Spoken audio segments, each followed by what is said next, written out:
Well, hi there, YouTube. Hi, YouTubery.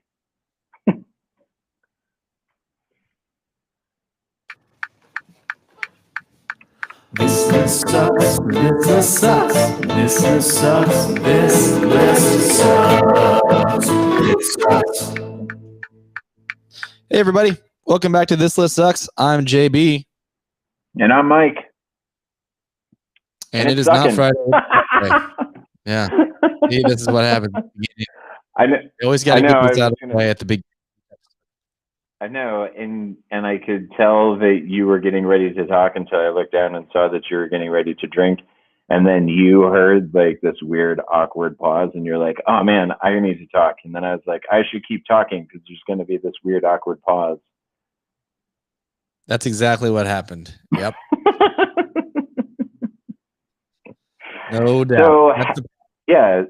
So, holiday weekend, but JB and I are apart for the festivities. I'm down in Texas. He is still back up in Iowa. But, the good news is that even though we're apart, we can still do the show, and they still blow shit up, like all over the place. So are you going to go and blow shit up tomorrow night, JB?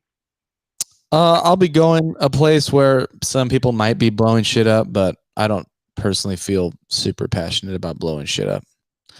I mean, really? You don't feel like it's your duty to blow shit up on this particular day? It's my duty as an American, right? I mean, it feels like, I feel like we should either be blowing shit up or we should be pushing large crates of tea into a body of water. One or the other. See, that's what I usually do, is the second one on the floor. Oh, the tea. Okay. Do you try to like steep Gray's Lake with a couple of cartons of fucking Earl Grey? Yeah, or just like Lipton. Just kind of pour it out unsweetened straight from the bottle. Oh, like you're pouring one out for your homies. Like over in Gray's Lake, just be like, what's up? Yeah, something like that. So awesome. That's how I celebrate 4th of July. How about you, Mike? What are you going to do? I think I'm going to wind up going over to a friend's house for a barbecue and then watching the city blow stuff up, because I am team blow stuff up. And normally, like, I would buy a bunch of fireworks just to, see if I can successfully not lose any digits by blowing stuff up, because I really do enjoy it. Like, it's a ton of fun, but Oh yeah, I mean, it's definitely fun. Like, I'm not against it or anything. I'm just I'm going to another place, so I'm not gonna bring any of my own. I'm just gonna let other people do it, and I will watch. There you go. And that's actually the best way to do it, because then every once in a while you can find people that bought stuff that maybe it actually scares them what they bought, and so then you can be like, let me see that. I'll show you how to do it. Don't worry. I'm prepared to like it. I will lose a finger. I'm a professional willing to sacrifice multiple digits for the sake of freedom. That's right. And then you blame them for not being as American as you. That's right. Brutally. Oh man. So did you listen to any of that hot new music out this week? No. Is there actually some good stuff, or are you being sarcastic? I'm being horribly sarcastic. I think it's another 87 mixtapes from the best new rappers all across the country. Very nice. And did you wade through all of that 87 mixtape list? No, but I did score new music today, because I drove up to Austin and I went to Waterloo Records, which is now it's just a record shop. So it used to be that it was a record shop, but only like 5 people at a time could fucking go into said record shop. And now it's just a record store again. So you can go in and you can like stand next to other human beings and flip through looking for records to purchase, which is awesome. So they've totally ended their COVID restrictions. Yes. Yeah. That's awesome. Good. Glad to hear it. It is. It is awesome. I remember you were worried about that when on record store day. You were like, is it really even worth it when you're going to have to wait an hour?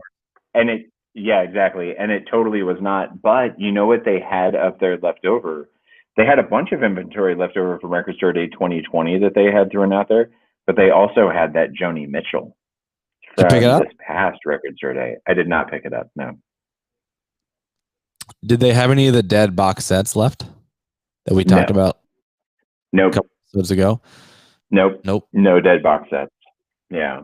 No Dead box sets, no Thelonious Monk. No. Joni is the only one that I saw that I thought to myself, man, maybe I should pick that up. But I already had a. What Go was ahead. that? I'm still regretting not picking up that Thelonious Monk. I might have to see if I can find that around town. Anywhere has one left. It's very good. Very, very, very good. But no, so today I passed on Joni Mitchell because I winded up getting, it was a good haul today. I actually found a half-speed master of Born to Run from Springsteen.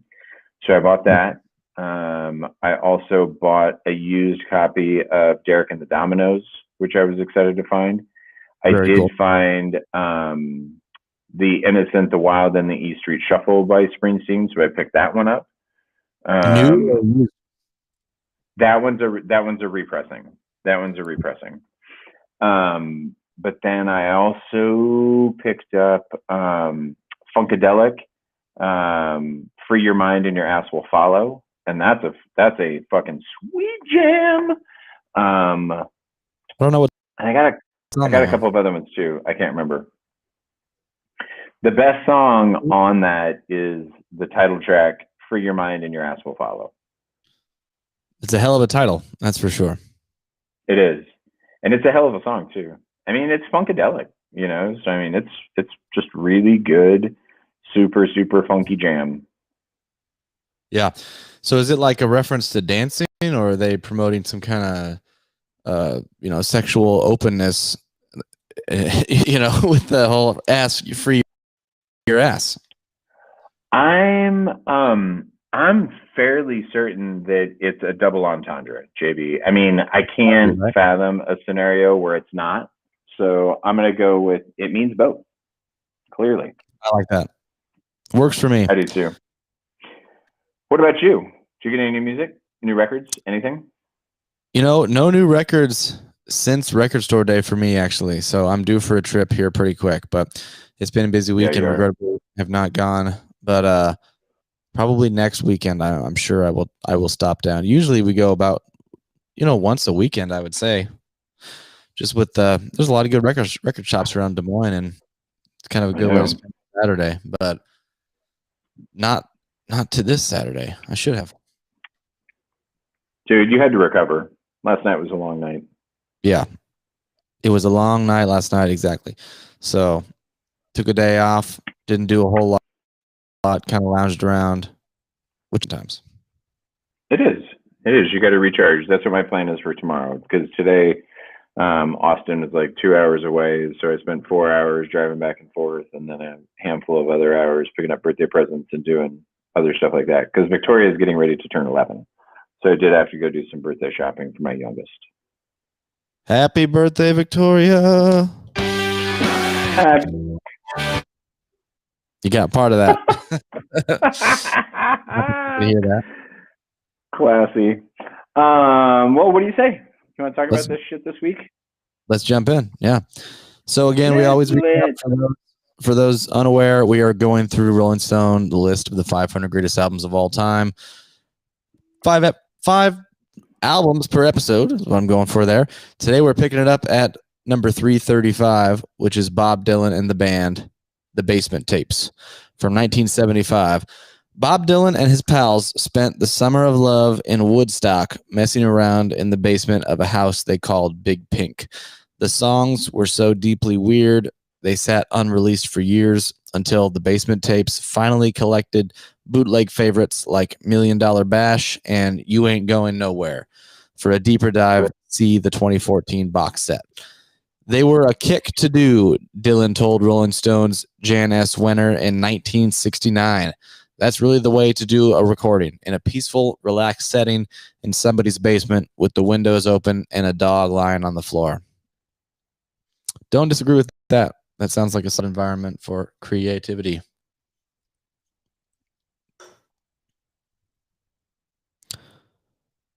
I think we lost your vocal, Mike. Creativity. I know. I'm trying. Can you back re-say now. what you said? Okay, that's good. Yes, I said it does sound like a rather unique place for creativity, if that makes sense. And I apologize. I'm dealing with a whole bunch of unexpected Bluetooth issues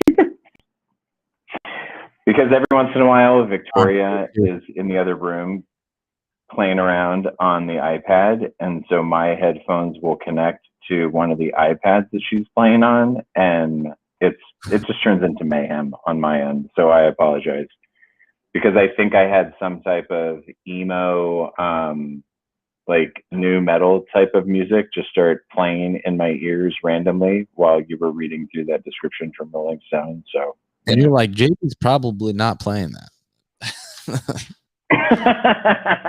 Actually, like the first thing that I thought was, oh dear God, I hope that they can't hear this on the podcast.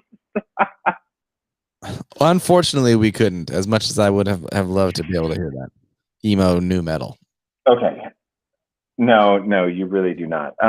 At least I don't know. I guess she could be listening to worse, right? She could be listening to worse. So, yeah. About the basement tape. I enjoyed it. I don't know if I enjoyed the band more or if I enjoyed Dylan more, because this really very much felt like a really disjointed collection. You know, it was a collection that jumped around a lot from different styles, different fidelities, different qualities of recording. I mean, the whole thing just felt really, I don't know. It was weird. I think at the end of the day, I did enjoy it. You know, I'm not going to say that I didn't, because listen, I put stars next to a lot of these songs and there was a lot of stuff that stuck out to me, but it's a weird one. It's a weird one for me. It is a weird one. And you and I had talked a little bit about this before, but it's not really an album, which to me almost kind of disqualifies it from being on this list, because and I'm not flat out saying I want it off the list, but this is a list of albums, which are basically pieces of art that people put together intentionally. And what this is not that. This is just a collection of songs that happen to be recorded around the same time by various different artists that were then released almost 10 years later, you know?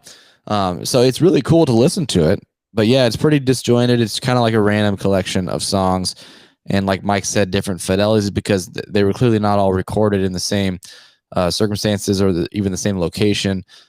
They have many different, I mean, it's like it's Bob Dylan and the band, and a lot of them basically just sound like the band, because that's really what they are. I mean, I imagine Bob Dylan's probably playing guitar on them, maybe not. But and for me, to tell you the truth, most of what I liked on this record were the band songs too. I was going to ask, what was your favorite? Like, what stood out to you on this one? What was your favorite track?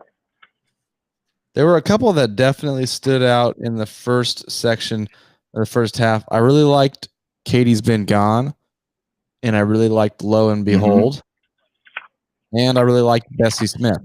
Like that was like a hot little triplet right there for me, because those were actually back to back.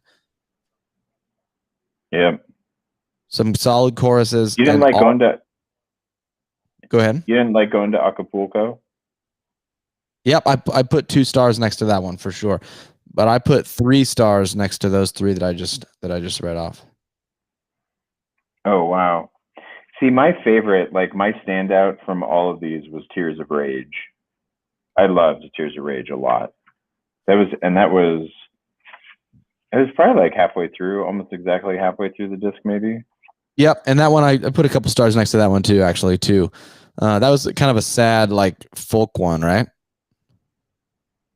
Yeah, it is. It was like super emotional, like light rock and roll slash Americana is what I would really call it. You know what I mean? Because it had those traces of like folk in it, but it was much more of a rocker type song. And I think that's where you get those crossroads that most people would refer to as Americana. But I loved Dylan's like that's like classic Dylan songwriting in my opinion, you know. And that one carried a lot more emotional weight than some of the other ones that he wrote on here. Agree. Yep, because there are some silly fucking songs on here. And I was gonna say, like, because that's what I mean. It's just a bunch of guys chilling in a basement in the summer, recording whatever comes to mind. You know, I was kind of reading about it, and a lot of the time there wouldn't be a solid plan. Like Bob Dylan they would come in and they would sit down and he would have written some lyrics and they would just kind of record whatever came out. You know, so some of them are pretty silly. And for me with Bob Dylan, I'm definitely like a net Bob Dylan fan, but there are certainly some things that I do not like about Bob Dylan. Okay. And I really love Bob Dylan's songwriting for the most part. And when he's actually singing, love it. Okay. What I don't like is when Bob Dylan does his talking verses that he does. So Bob Dylan, sorry, I just heard like a knock on my window or something. So Bob Dylan does this thing where he does verses where he's just kind of like I'm trying to think of like a song that I can look up the lyrics. You know what I mean? And he's not singing any kind of discernible melody. I'm actually gonna look up the lyrics to Clothesline Saga, which was one of the tunes that I'm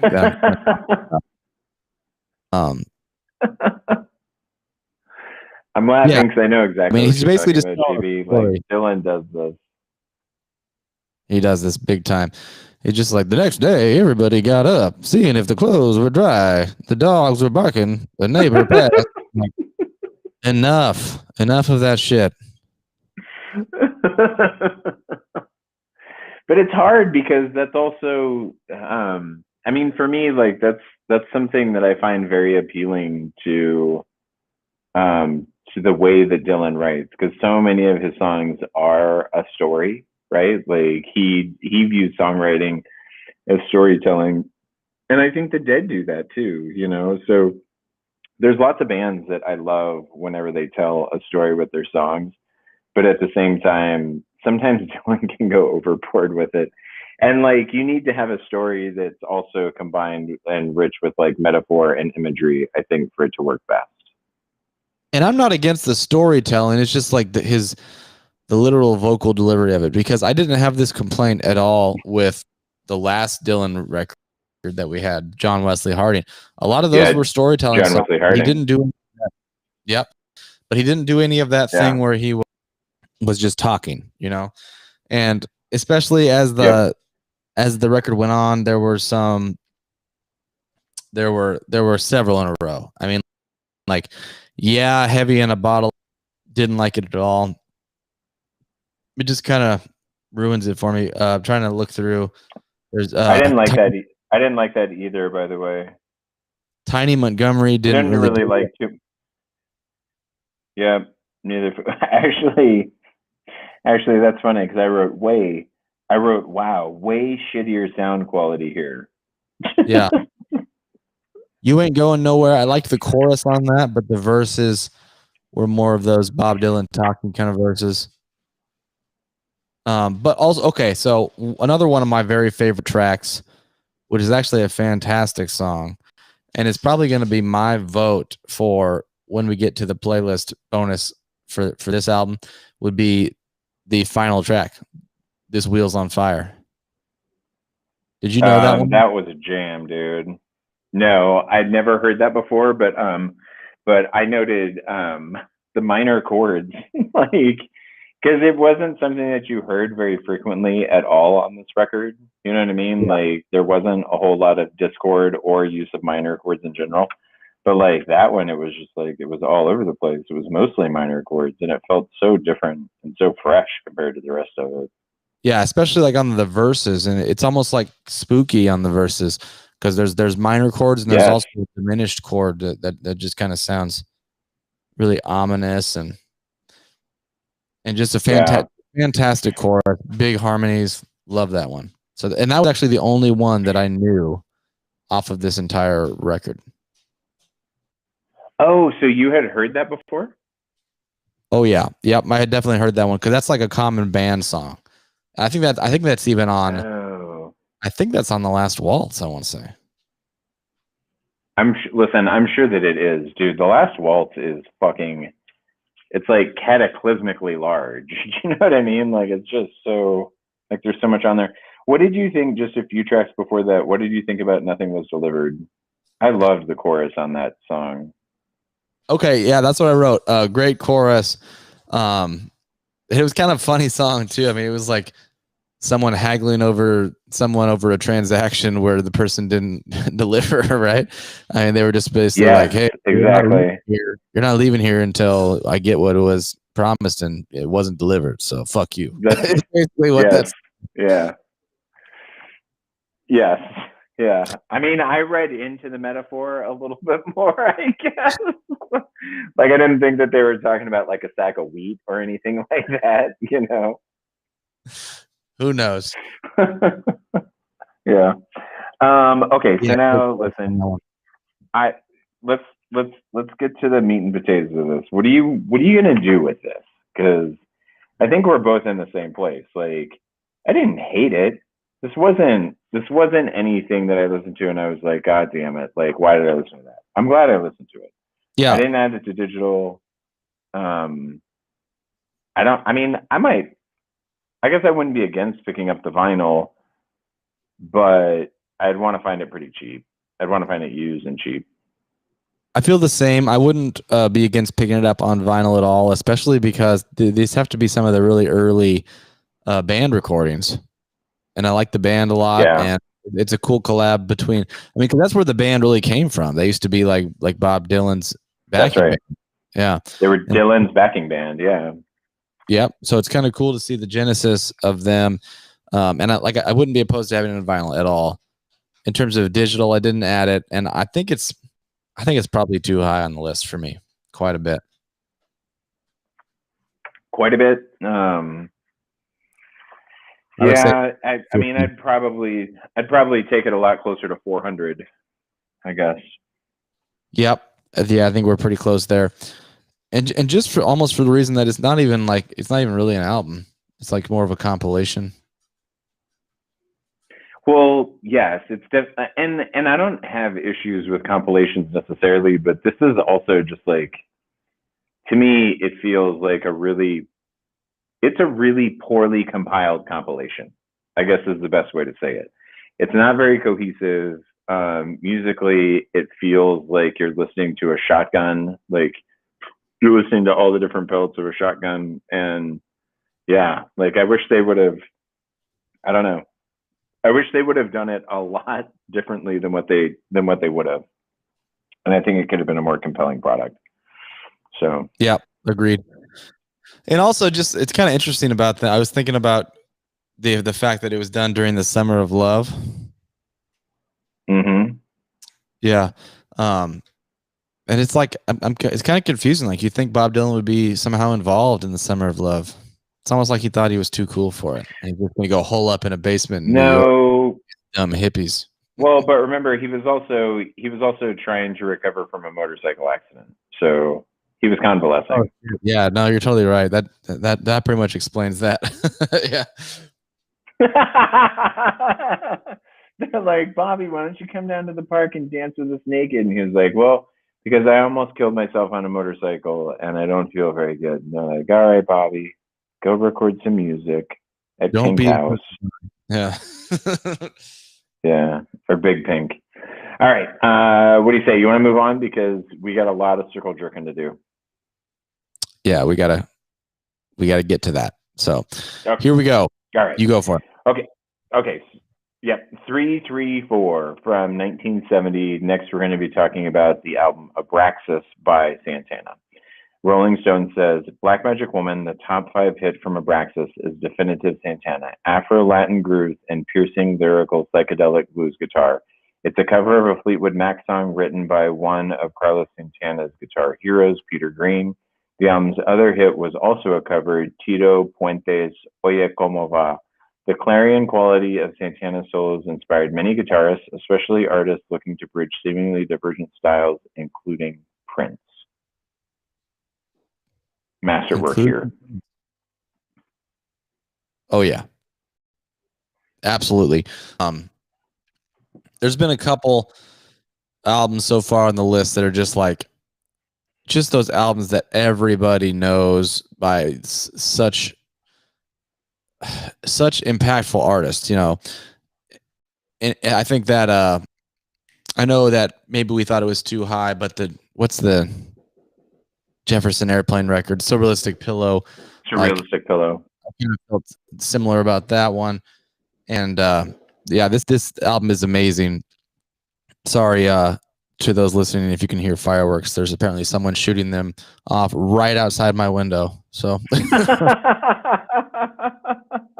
they have to be literally 5 feet behind me.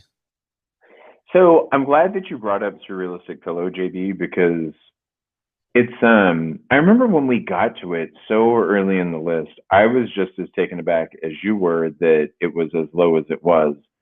But after listening to this record, well, I could still make the argument that Surrealistic Pillow is far too low, but only because I'm going to make the argument that this record is criminally, really, really misplaced. And I guess the thing that attaches me so much to this record is how cohesive it is as a work of art.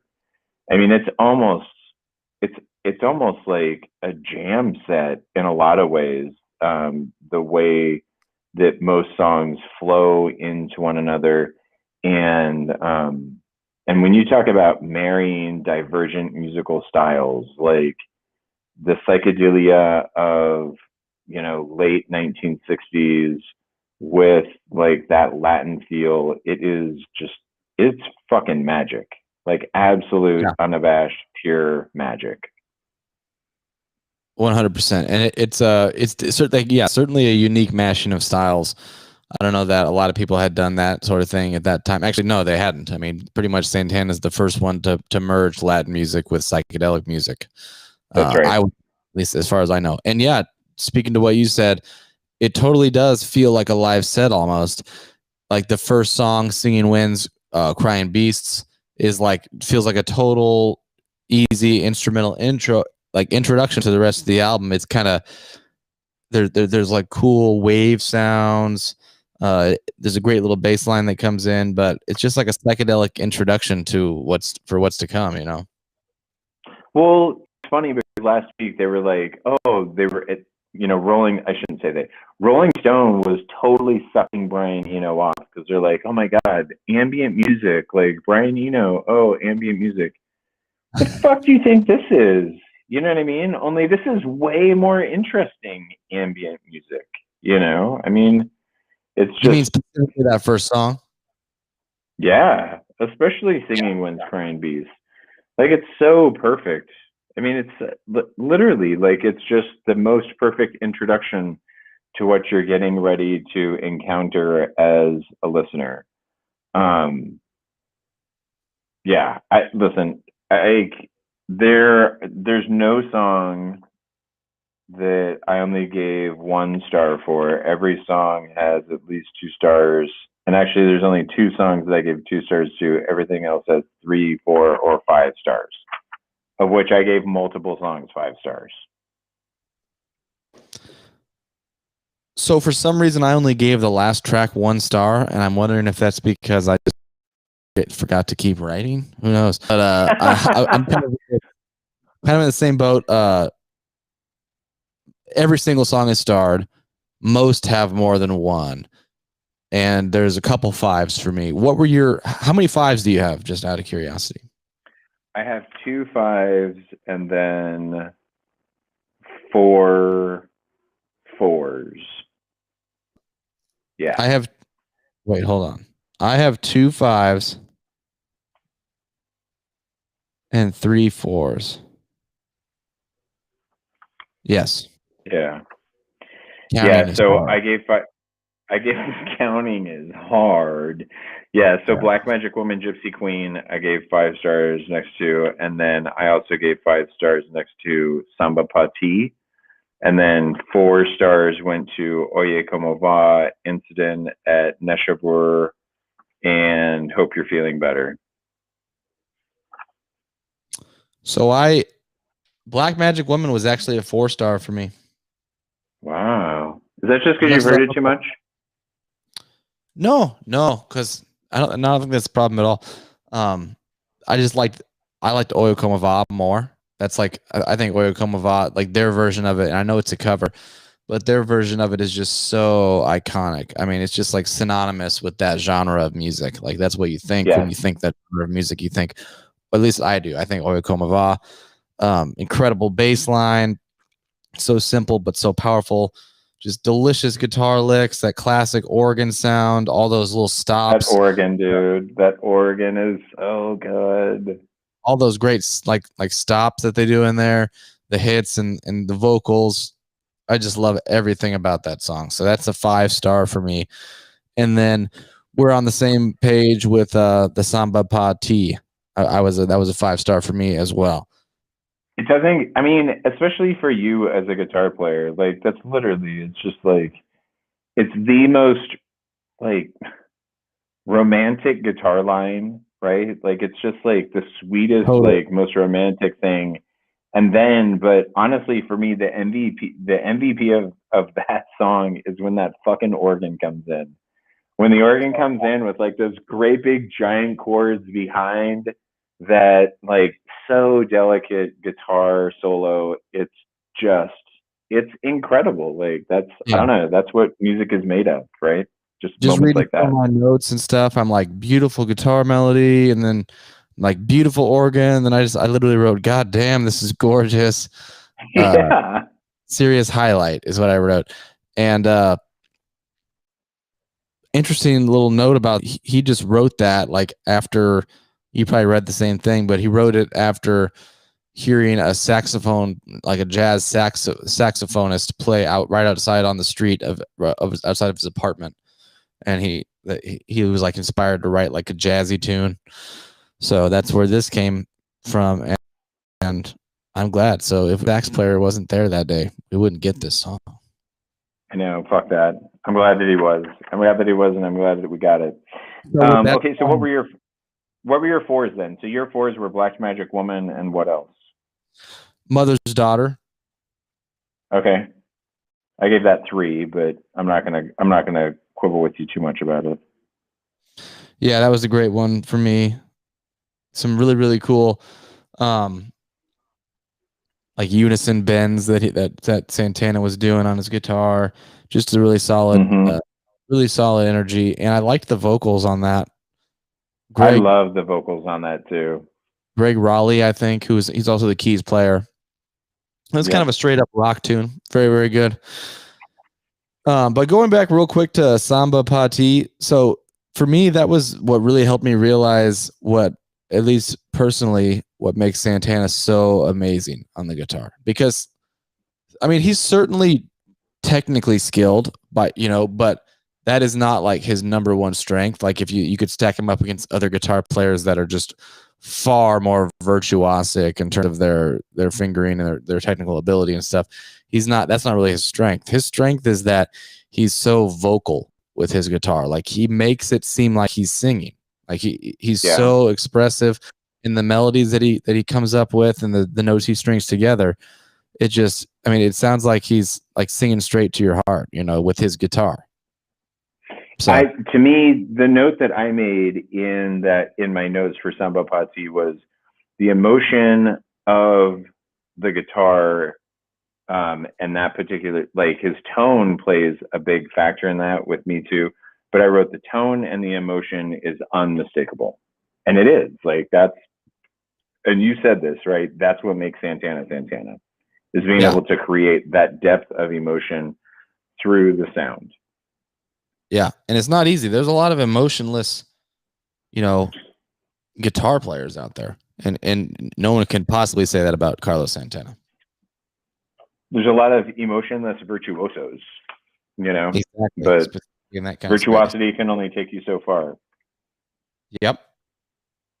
So grow hearts, kids. Grow a fucking heart, okay? Care about what you're doing. Put some feeling into it. That's right. Put some feeling into it. Okay, so you got to tell me that. What were your other 4 stars? Mother's Daughter, and then what was the other one? The Black Magic Woman, and then Hope You're Feeling Better. Okay, good. So you did like that one then, because for all the reasons that you loved Mother's Daughter, like Hope You're Feeling Better, it fit into that same folder. You know what I mean? Like the exact same pocket, the exact same sleeve. I don't know why. I think I just like the chorus on Hope You're Feeling Better a little bit more, because dude, that thing really rips. It's so good. Yeah, that's good. It's almost like Latin funk on that to me, and the vocals on that are incredible. What they did, they like double layered it, and then one of the tracks was panned and then delayed a little bit and then distorted on top of that, and just a fantastic wah, like the wah wah pedal on the guitar, which he didn't use that much throughout the record. That was a serious jam. So yeah, no, it fucking ripped. Okay, so, and again, this is something that we talked about a little bit before the show, but criminally misplaced on this list. This album is so good. I'm going to say so. Well, and I think we talked about this. Yeah, we talked about this after the show, or maybe we didn't. I picked up this on vinyl today. I feel like a dumbass for not having owned it on vinyl before that.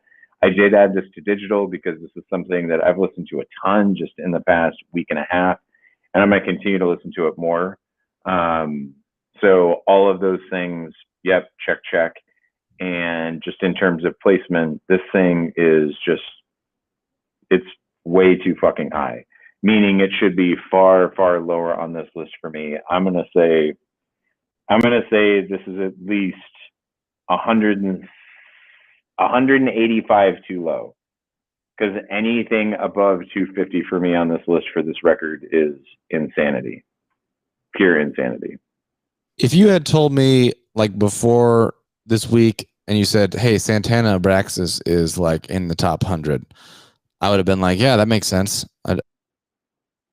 Yeah. I wouldn't think anything else. It doesn't make any sense. And I feel like there's a lot of records that, like I was just talking about, like I was just saying at the beginning, if there's those iconic records that everybody knows, everybody that is a vinyl junkie has on vinyl, albums like Rumors and things like that. And like this is one of those to me.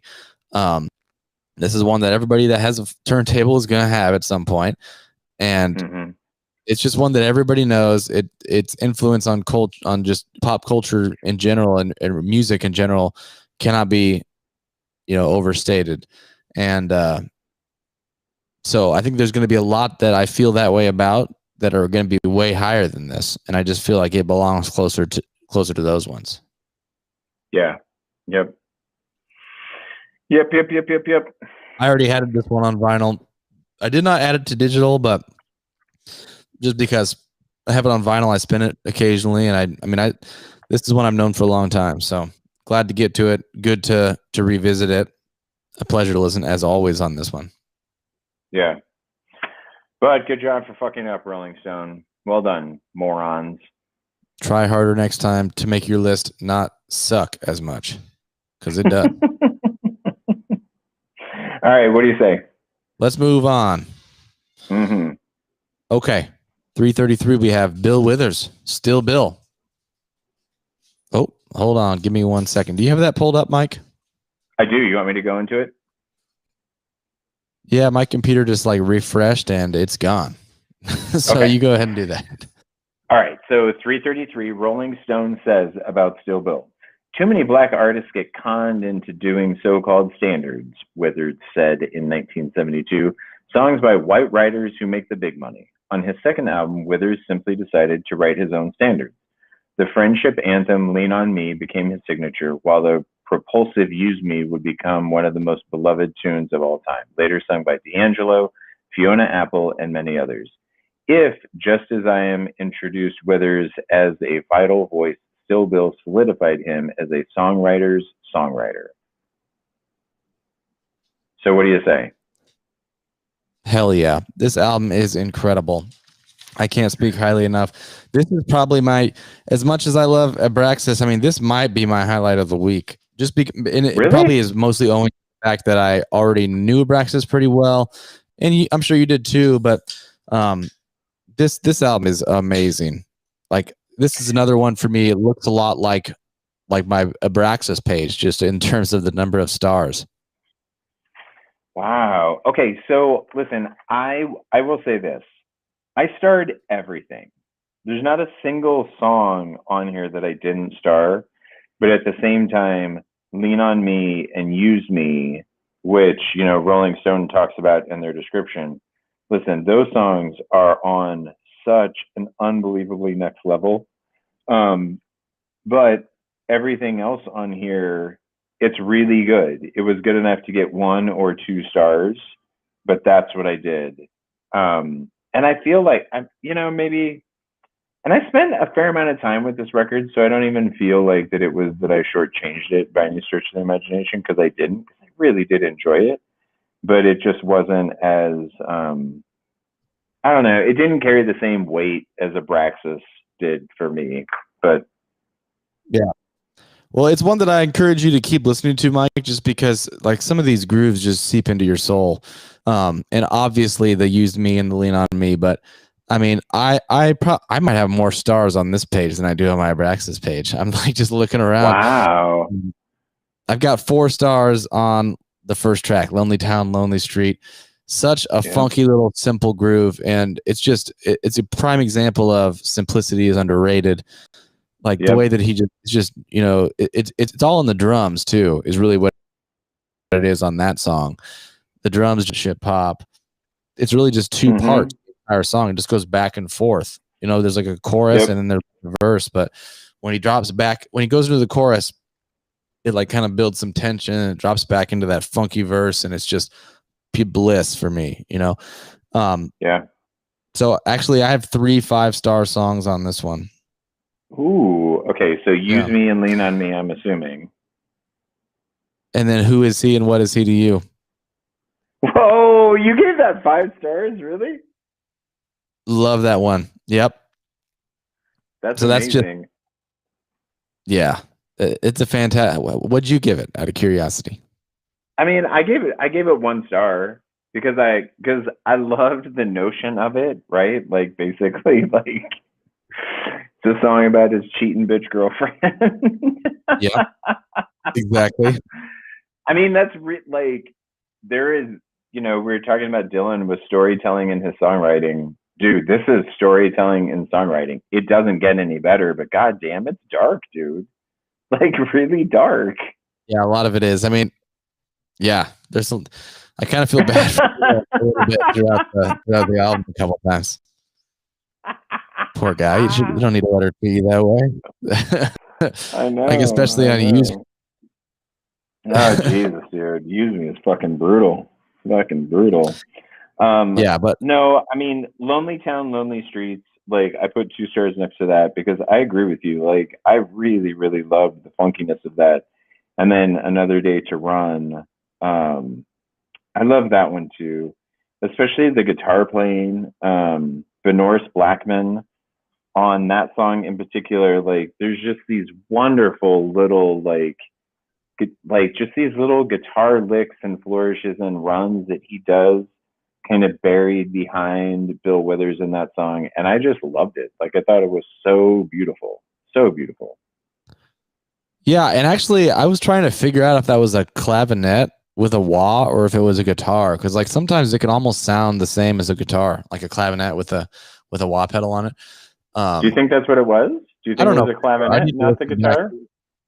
I think it could be either, to tell you the truth. I need to listen back and see if I can really determine that. But I know exactly what you're talking about, and that was just like what I had written down about that. But the fantastic funk jam on that one.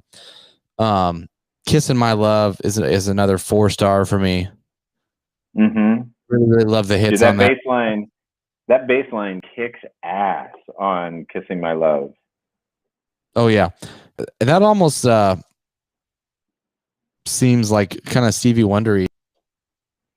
Okay, yeah. I mean, a lot of this, especially the clav and the organ playing, that I think Bill Withers was doing most of that himself, and it was I felt the same way. Very, very reminiscent of Stevie Wonder. Yep. And Kissin' My Loves was like a big time DJ Formula song, actually. So it's cool to see the whole DJ Formula thing in play back. Seriously, like back in 1972 in funk. Yeah. I mean, just slow, gradual addition and letting things drop out for a little bit and bringing it back. That's what it is. Bringing it back. That's funny. Bringing it all back. I loved the last song as well. I mean, I gave it 3 stars too. Take it all in and check it all out. He's got some cool titles too. I love he's not afraid to do long titles. No, I mean, he just needs to get better at like mashing all of his words together, kind of like Parliament. Yeah. Like, take it all in and check it all out. That should just be one word. Let's be honest. Oh, I see what you're saying. Yeah, like take it all, like supercalifragilistic kind of thing. That's right. Take it all in and check it all out. Just one giant fucking word there. Fuck it. Did you add this to vinyl? Or do you have this on vinyl? I don't have it on vinyl. I am going to at some point, 100%. Yeah. And this one I did add digital. I did add this one to my digital. I'm surprised I didn't already have it.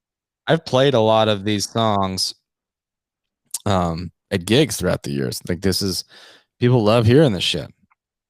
Even the B-side, or just mostly Lean on Me and Use Me? I've never done Lean on Me. I've done Use Me.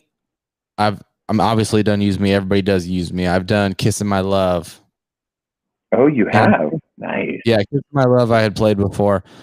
I want to say I did Who Is He and What Is He to You with a duo one time. That's amazing. You need to add that to your solo acoustic repertoire. I'm thinking about it, actually. I'm thinking I'm going to do. I actually just booked. It's kind of a fun little thing. There's a local comedian here in town, Lewis, and he is kind of hosting like a private show, and with one of his friends who's also a comedian that's on tour right now, and he's like traveling through town. And he's going to be staying with Jack for a night, and they're doing like a private comedy show at this apartment building. And I'm going to be opening up the set with a little acoustic guitar set. And I think I'm going to bring my looper pedal and lay down a verse of Kissin' My Love. Badass. Fucking badass. Sweet. All right. So do you want to move up? Do you want to move it down? Okay, so for me, I didn't add this to digital, and I'm absolutely going to get the vinyl. Like, that's how I felt about it. I probably, man, it's a super tough call for me, just in terms of placement, because I really do think it's strong enough that it should probably be closer to 300, maybe even closer to 250. But at the same time, it doesn't give me like massive heartburn where it's at, but I do think it's probably like 25 to 50 at least too low, I would think. For me too, it's low. It's not as criminally low as Abraxas is, and like I said, I know I put more stars on this one, but Abraxas is just one of those insanely iconic records that just you really can't overstate its impact, but beyond that, the content of it is incredible. But just for me personally, like, this is too low for sure too. I'd probably move it up at least 50. I would move it up 100, tell you the truth. Yeah. And shout out to Bill Withers for writing all this, like for not just going to the bullshit like white songwriters of the day and recording their music, because he really is like a ridiculously powerful songwriter. So well done, Bill Withers. Is that a jab at entries? I don't know. Let's talk about it. You want me to read Elvis? You had to read my last one? Yeah, go for it. Okay, so number 332, we have Elvis Presley. The first Elvis Presley entry for us. Self-titled album from 1956. In November 1955, RCA Records bought Elvis Presley's contract singles and unreleased master tapes from Sun Records for $35,000. Pretty solid investment. His first full-length album came out 4 months later with tracks drawn from both the Sun sessions and from further recording at RCA studios in New York and Nashville. There wasn't any pressure, guitarist Scotty Moore said. They were just bigger studios with different equipment. On tracks such as Blue Suede Shoes, that meant revved up country music with the sexiest voice anyone had ever heard. I just don't know about that last line. I mean, maybe it's because I'm not a woman or a homosexual man, but I don't even I don't know. I feel like there are times that you can objectively say like, yeah, whatever, that's sexy. I just don't get it with Elvis personally. Listen, Justin Timberlake, he not only brought sexy back, he's just dude, Justin Timberlake is just sexy. Super because sorry. If someone said that Justin Timberlake had a really sexy voice, I'd be like, I mean, I'm not personally attracted, but yeah, I totally agree. I'm into it, you know. And then Elvis, I'm like a little confused, but yeah. Well, I will say this, like, even in just looking at this album cover art, like, when Elvis was young, dude, like, he was a smoke show, dude. Like, he was a super hot dude. And he did have, he had a really good voice. And that comes out on this, and that comes out, like, all over this record, like, how good his voice was. But what also comes out all over this record are these affectations that, like, he's famous for these crazy affectations on his voice, but it makes me want to get angry. It makes me want to punch somebody. Yep. That's kind of where I'm at too. And just like, yeah, specifically like the wavery affectations that he does, where he's like, ooh, that kind of thing. It's like almost like vibrato, but it's not vibrato. It's like intentional waveriness, like his voice is cracking, you know? Okay, if you want to get a feel for what JB and I are talking about, give a listen to One-Sided Love Affair. That'll give you like all of the like weird vocal affectations that you could possibly want. Okay, so my only note for that song, for One-Sided Love Affair, is I'm not in love with his vocal styling, but it was definitely bold.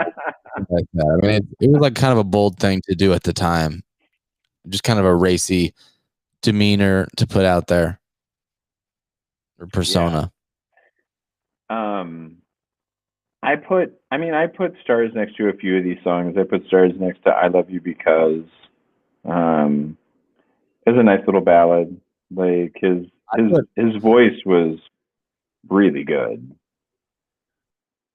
So I actually put next to a lot of songs on this record. Did you? More than half. Yes, but just one. Like there were two songs that I put 2 stars next to. I Love You Because was one of them. That was one of my 2-star ones. And then I just put 2 stars next to Blue Suede Shoes. And I mean, honestly, I'm not even sure it was super deserving of that 2nd star, but that's one of the classic Elvis tunes that really just kind of captures a time period for me. Like when you think about that kind of 50s rock and like that's just just a little time capsule of that for sure. Blue Suede Shoes is the only song that I put 2 stars next to. Everything else, I only put 1 star next to it. And like I said, that was only, I love you because the next song I put 1 star next to. Trying to get to you. I'm gonna sit right down and cry over you, and then Money Honey. That's it. That's all I did. The rest of these were just like, all right. I mean, it was fine, I suppose, but then I like, and JB and you and I didn't talk about this before the show, but well, we talked about this a little. It's weird to listen to Elvis and not think about phrases like cultural appropriation.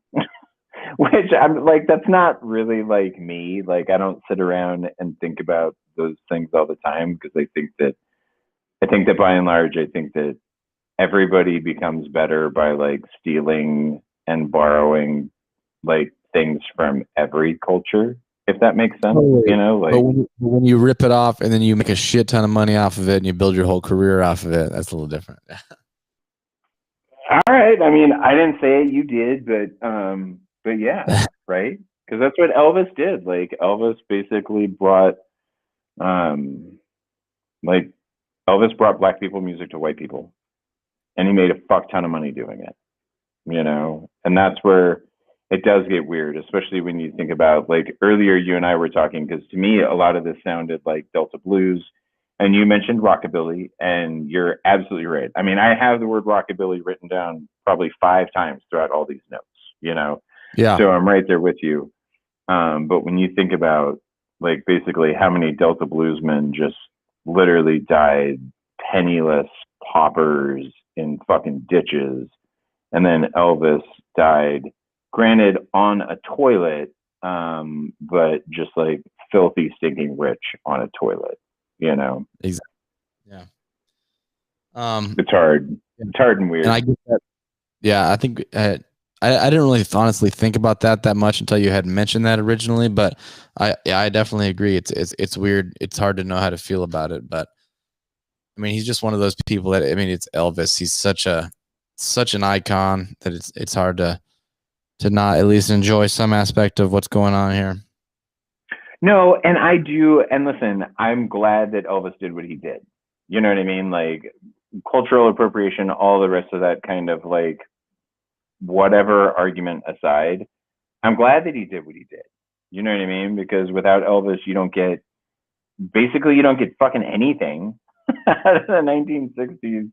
Exactly. Rock and roll is all questionable and suspect. Like, so much of this, so much of what we love, like, collectively, you and I, and then everybody that loves music, that wouldn't have happened if you didn't get fucking Elvis, if you didn't get him out there in his goddamn blue suede shoes, shaking his hips, shaking his ass, and singing with that buttery smooth voice of his.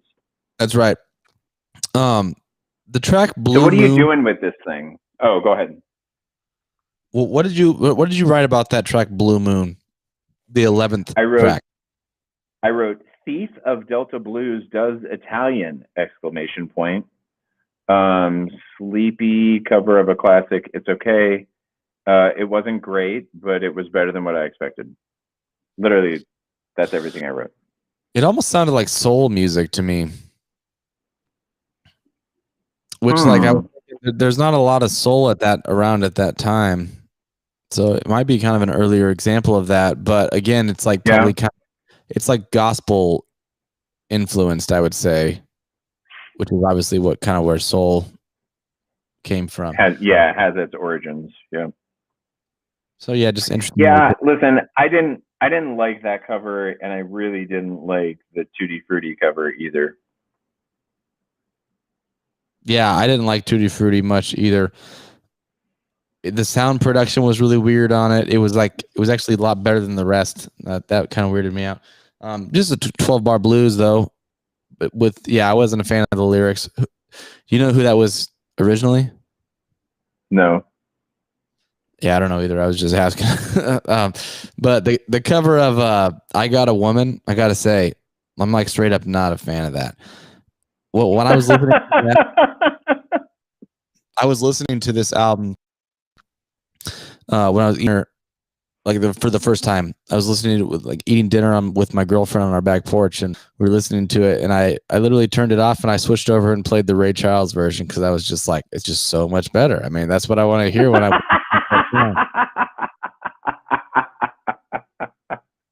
so listening to this one made me how much or just not realize, maybe remember how much I fucking love Ray Charles, because I love Ray Charles, and I'm looking forward to getting to a Ray Charles album or something.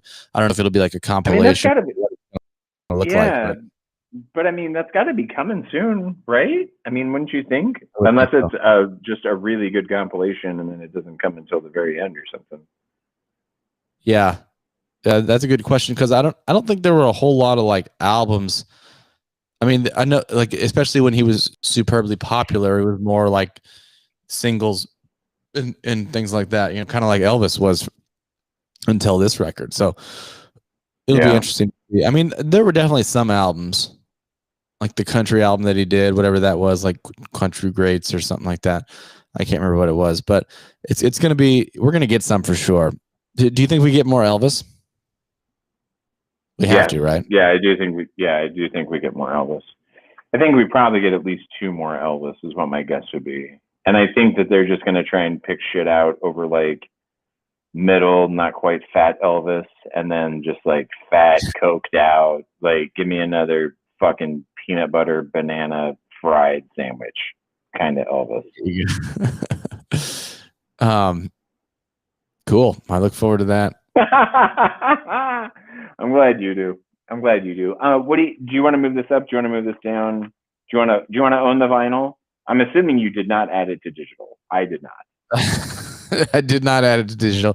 This doesn't feel like one that you add to digital. No. Would you buy this vinyl though? Would you pick this vinyl up? If I found it for like $15 or less, I'd probably grab it. It's a piece of history. Are you sure? It could be one-sided. Yeah, never mind. I'm not going to. I'm not going to pick up the vinyl. I'm not going to fucking. I didn't add it to digital, but I do love Blue Suede Shoes. Yeah, I'm certainly not going to buy like a reissue of it, but if I found like an old school copy of it for fairly cheap, I'd probably pick it up. But actually, I mean, it would be cool just to own like, and it doesn't even have to be like an original pressing, but if you had like a second or third pressing from, especially from like the late 50s, that would be super dope. And again, I think I've said this before about a couple other albums, but it's the collector in me. It's not like I'm not going to spend this very often. Well, and that's what I was just gonna. That's exactly where I was going with that. Is it's like it would be cool to have, just so that way if anybody ever came over to your house and they were a huge Elvis fan, you could be like, dude, check out what I found, and they'd be like, what the fuck? That's amazing. Can we listen to it? And I'd be like, no, it's all scratched up. It just sucks. I mean, I bought it to have it, but you can't play it. No. Yeah, no, you can't. We're not putting that on. Anything else? All right, we got one more. Production manager Justin has confirmed that there are 2 more Elvis records on this list, so we'll get to those. Oh, 2 more. Roger Dodger. Like I said, Fat and Sweaty, and then Barbiturate Elvis. We're gonna get Coke Elvis, which is Fat and Sweaty in the middle, and then Barbiturate Elvis, which is Dying on a Toilet. All right. I'll do that. Yeah. Do you want me to read the last one, or do you want to read the last one? Yeah, you go ahead, because I read the last one, I think. Okay. So the final album that we're going to talk about this week is Madonna's 1989 album, Like a Prayer, coming in at number 331. Rolling Stone says, I like the challenge of merging art and commerce, Madonna told Rolling Stone. After dominating 80s pop without always getting the critical respect she deserved, Madonna finally won artistic recognition with her most personal set of songs, including Till Death Do Us Part and Oh Father. And she nailed the commerce side with Express Yourself and the title track, the video of which had the Vatican talking about blasphemy. I pray when I'm in trouble or when I'm happy, she said, when I feel any sort of extreme. Like a Prayer fused all of her extremes brilliantly. I can't wait to hear what you have to say about Madonna's 4th studio album. Okay, this album is kind of a banger, actually. Not even kidding. And it's funny because I was texting Justin Handel, who's a common guest on the podcast here, during the week or early on, and I was just I was saying this is a really great week. This would have been a good one for you to come on for because he's a big Bill Withers fan and stuff, and we were talking about it, and I was like, well, I guess the only bad thing is Madonna. I'm not super excited about that. And I was kind of wrong. I mean, I was super impressed. I mean, of course, I knew Like a Prayer. I didn't really, but honestly, this is like before my time, so I knew that one just because it's such a, it's a big thing culturally. It comes up, but a lot of the other ones, I don't know if they were really, really popular. I think they were definitely were, but I've not heard a lot of them. So I was pretty impressed. I think it's a good album. There's a lot of really good songwriting on this album, and I liked it. Okay, so give me so I want to know by stars, right? By stars assigned to songs. And the only reason why I'm putting you on the spot like this, JB, is just because you said yourself, you're like, man, I really didn't know anything about this record. I wouldn't say that this record was like deeply in the wheelhouse of your mom or dad either. So this wouldn't have been something that you would have heard like any of the B-sides or anything like that on. Now, my sister growing up, like my sister was a big Madonna fan. And so I like this was something that I was pretty familiar with. Like I was pretty familiar with most of this record actually. And so I'm curious to hear, yeah. So what I want to know from you is like top to bottom, what got the most stars? Like how did your stars break out? What did you like best? Like give me the whole deal. I want to hear this. Okay, yeah. I don't know if I was being kind of loosey goosey with stars, but I have several. I've got several 4-star songs on this record. All right, let's go. What do we got? No 5 stars. I gave Like a Prayer 4 stars. I gave Express Yourself 4 stars. I gave Love Song 4 stars. I gave Oh Father 4 stars. And I gave Pray for Spanish Eyes 4 stars. Oh my God. Holy fuck, dude. Wait, so how many did you put next to Cherish then? What did you give Cherish? 1. What? Are you kidding? Really? Yeah, I'm serious. Oh man, I love that song. But that was also because no. My favorite one is Express Yourself. Express Yourself is definitely like that is the song that rips. I also love Like a Prayer. I only put 3 stars next to it, but that's not. I think that's just because that was the first single that was released off of this record. The video was such a fucking big deal because like it was a Black Jesus and like it was Madonna helping a Black Jesus. Like that was the whole blasphemy shit. The Rolling Stones, like that was literally a fucking biblical shitstorm like that erupted when that video came out. And so I think that's the only reason like I still almost have hype hangover, I guess is like the best way to call it from that song from when I was a kid. Like I was just over it. But it was funny because when you sent me the link to start the show up tonight, I was actually watching the video for Express Yourself because that video is crazy fucking good. Like it is legitimately just a wonderful song. Like I love the song. It doesn't get any better.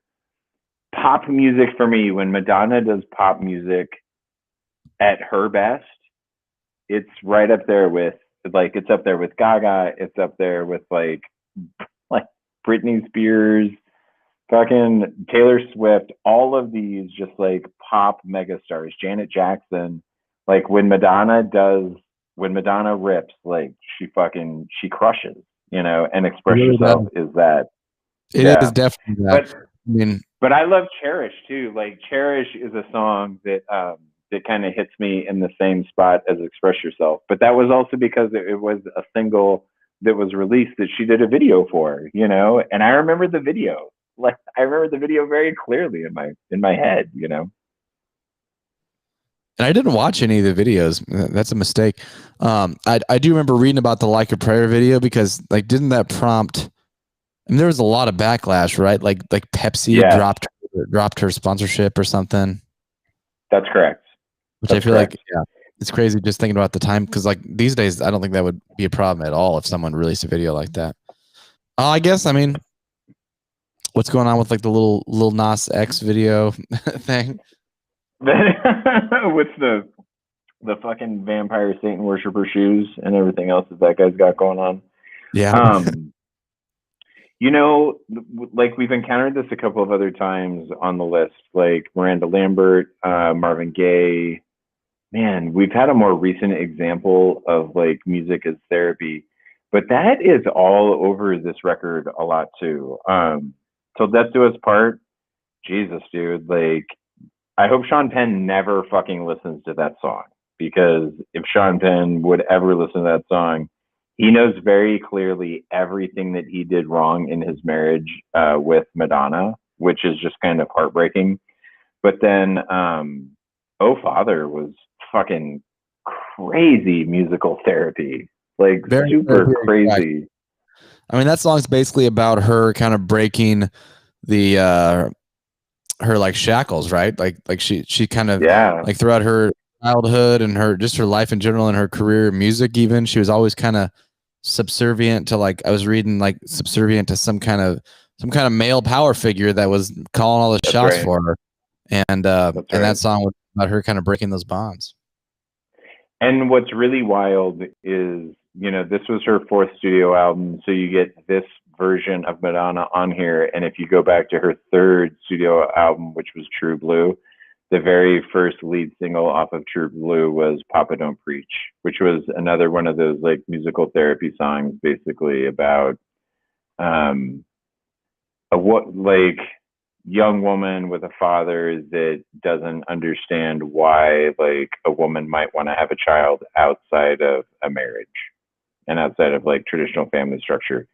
It's fascinating. It's fascinating when you think about like the feminist movement, what was happening with women at, you know, during like the mid to late 80s and into the early 90s, and how Madonna was a touchstone for so many things like relating to feminism during that time. It's super powerful, like really, really powerful. And she's unbelievably vulnerable on that one, on both of those, you know, Till Death Do Us Part and on Oh Father. But I really loved Keeping It Together, which is like another kind of musical therapy kind of family song that comes up right after Oh Father. And I actually loved that song a lot. Like, it was so funky and it was so jazzy. It was cool. I dug it. Oh Father or Keep It Together? No, Keep It Together. Yeah. Because it was funny, because Oh Father was like this huge, like scathing kind of fucking damnation, you know, on her relationship with, like you were saying, you know, with kind of male authority figures or whatnot.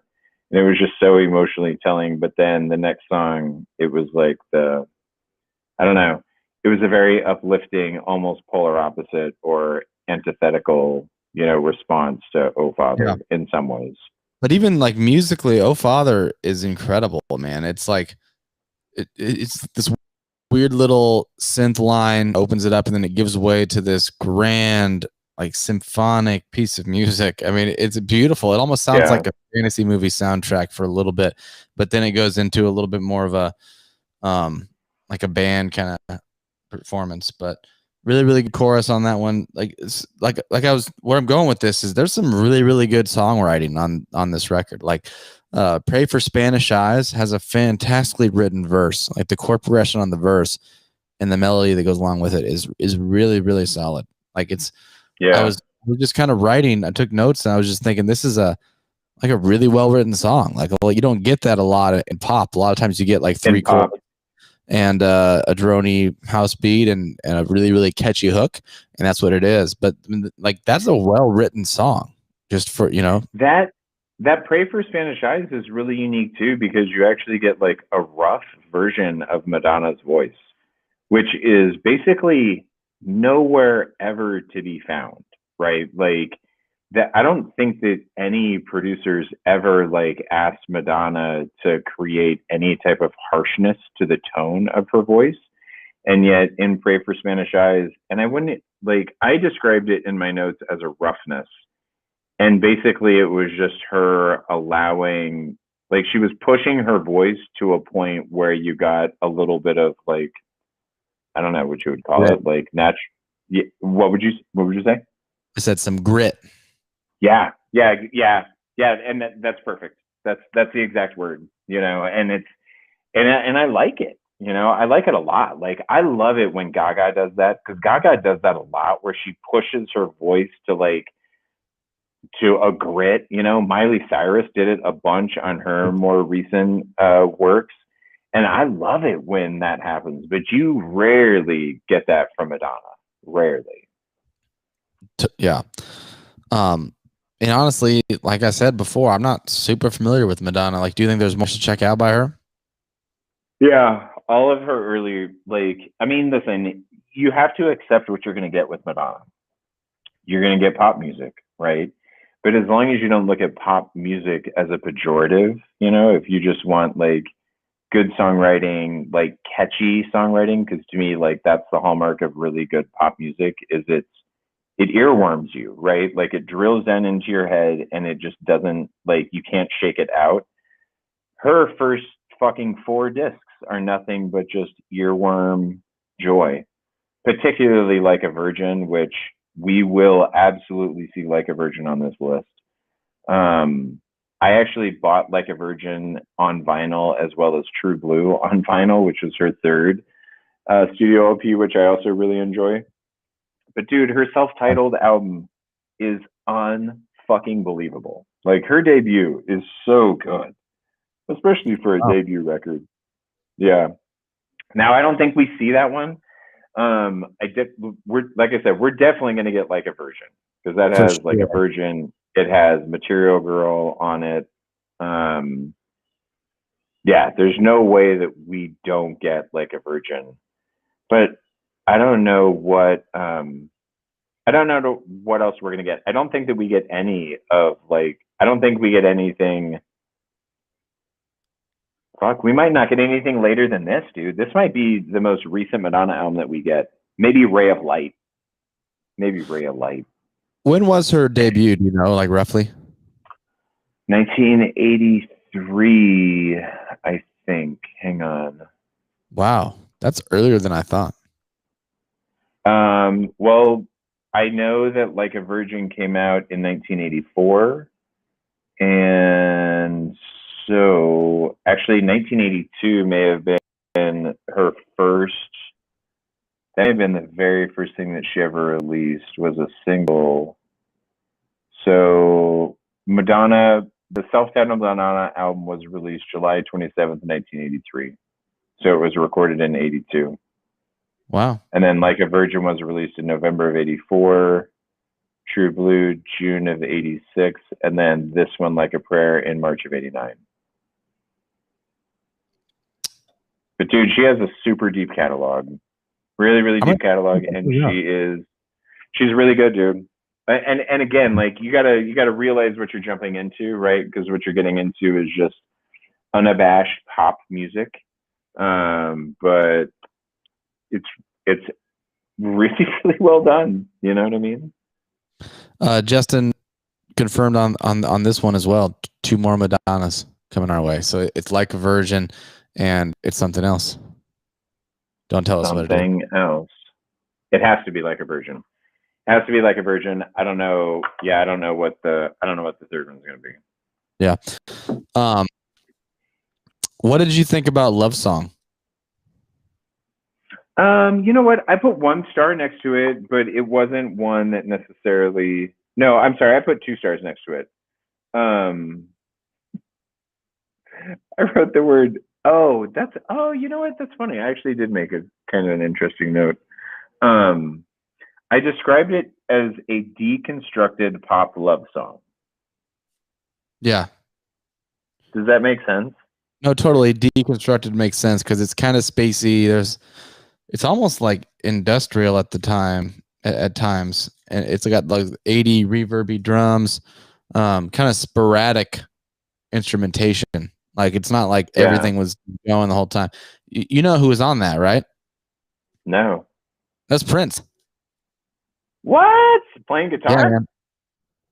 And vocals. Seriously? No, Yeah, Prince's I voice did is, not fucking dig that up.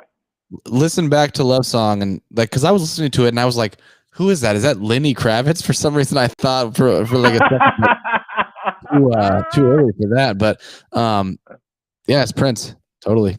Like he's Oh, that Lenny Kravitz? yeah. But also he was so he wrote that song with her, I think, the Love Song, and he also was like a producer, like on the whole album. Wow.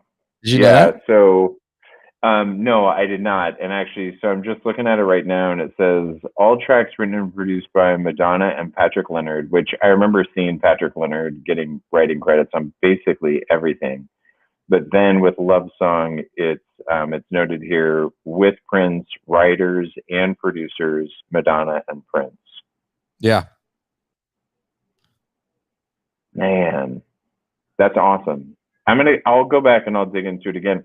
It doesn't surprise me necessarily that Prince, it wouldn't surprise me if Prince was the reason why you had that deconstructed feel to it.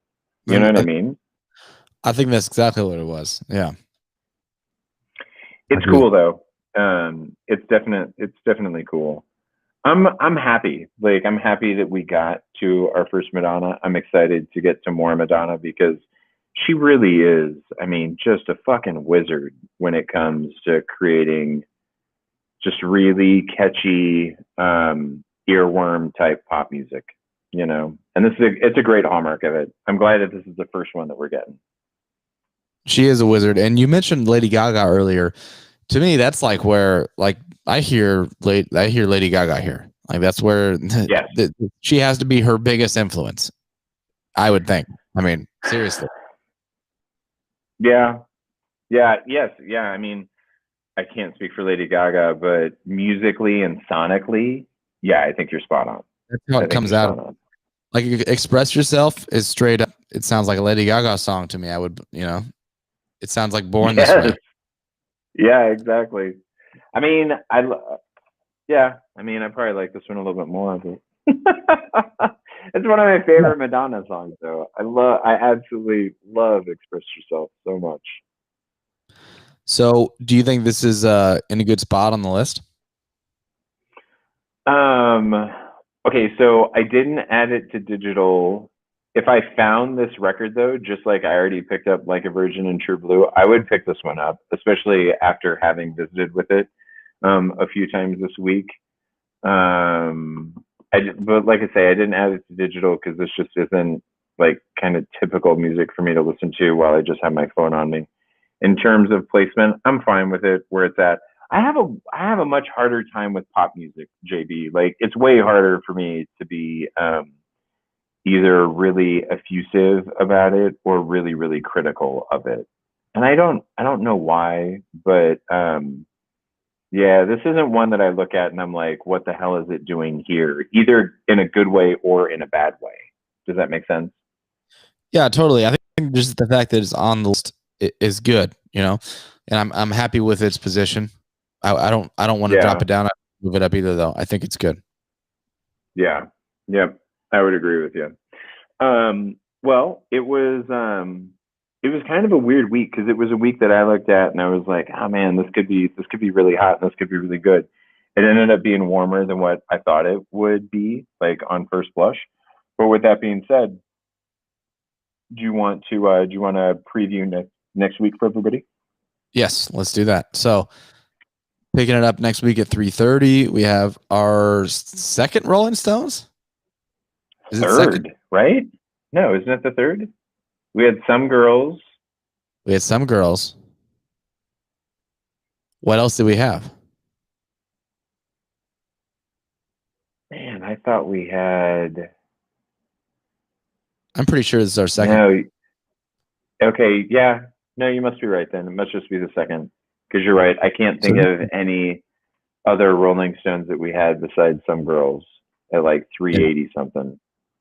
Okay, right. So we'll call it our second Rolling Stones. Aftermath from 1966. Early Stones. All right. After Aftermath, we're going to be listening to number 329, which is Introducing, the disc by DJ Shadow from 1996. Do you know this one? I don't at all. Really? Do you know this Oh, one? wow. I do know it, and the reason is because I went down the instrumental hip hop rabbit hole when we got to Jay Dilla, and oh shit, this guy basically pioneered the genre. This was like maybe the first instrumental hip hop record, so I think you're gonna dig it a lot. I think you're gonna love it. Okay, that's awesome. Yep, super exciting. 328 is Vampire Weekend, Modern Vampires of the City. Crazy high, just on first impression. For me. Yeah, I did not expect to see a Vampire Weekend album. Yeah, and I'm just going to put a period at the end of that sentence, because you got to remember, we don't have a single album from Tool on this list. We don't have a single album from the Flaming Lips on this list. We don't have fucking King Crimson, the Court of the Crimson King on this list. But listen, it's a good thing that we are going to be talking about Modern Vampires of the City, because this is the 328th greatest album of all time.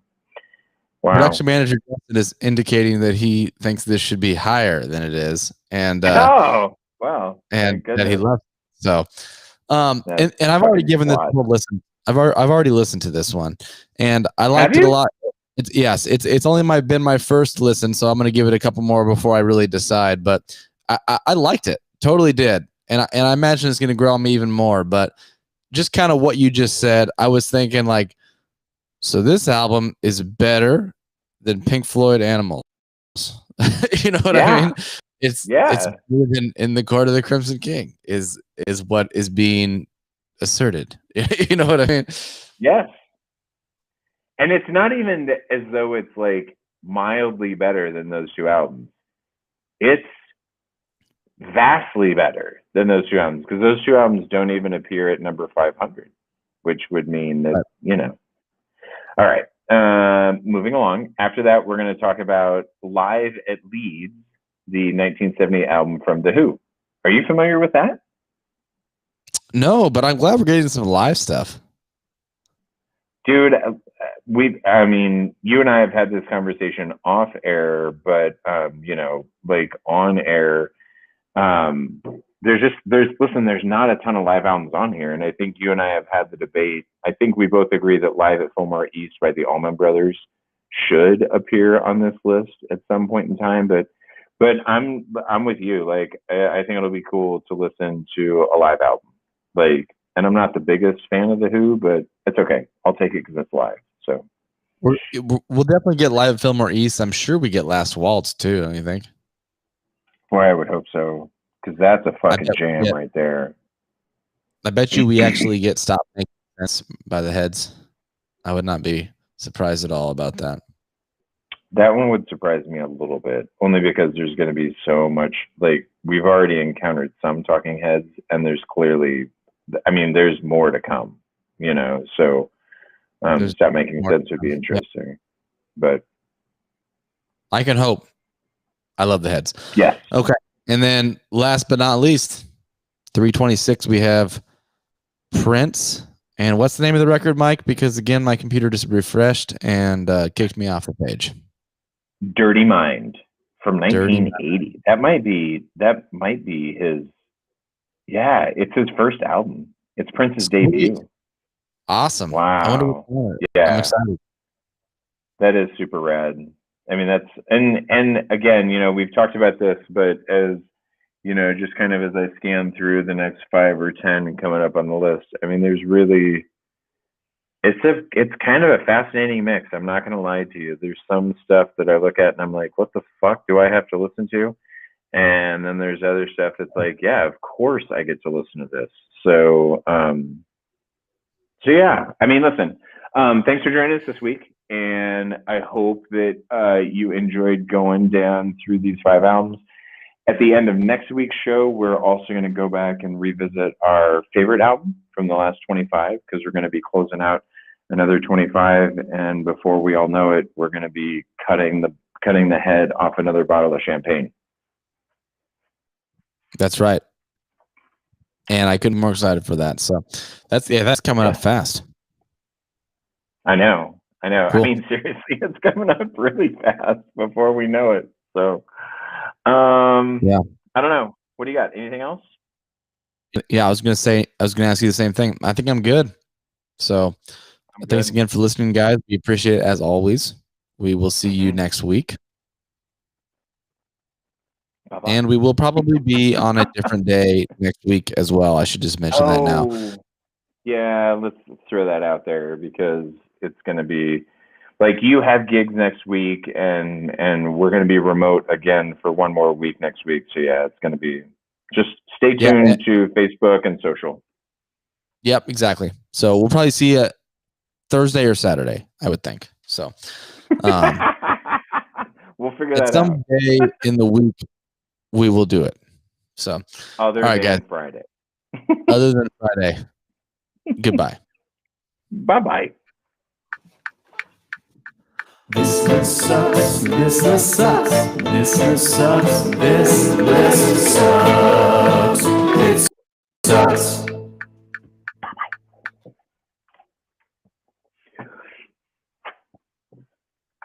Dude, right on time.